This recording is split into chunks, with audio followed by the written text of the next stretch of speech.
And our team coverage continues with Meredith Haas tonight. So Meredith, you spoke to people who heard the gunshots from their home. Yeah, they tell me that they heard a loud pop, then screams heard from those living nearby. They saw teens scrambling from the scene. Now, they were afraid in their homes, ducking down, hoping this wasn't a mass shootout. But I heard from a family member of a student here at Brewer Academy and a woman who lives in the area that says this kind of violence happens too often.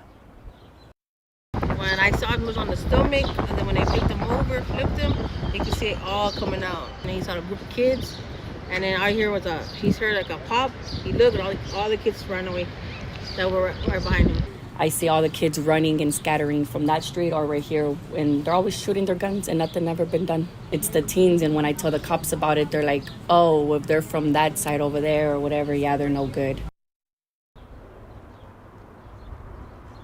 Parents told me they hear gunshots regularly, and seeing kids with guns happens almost every day for them near the same corner this teen was shot at and killed at today. A resident nearby told me she's moving in a month because of the ongoing chaos with kids walking to and from the alternative school, getting in fights, screaming and shooting guns in the air. Now, police are questioning several witnesses at this time. Tonight, they are also reviewing surveillance video. Reporting live, Meredith Haas, KENS 5.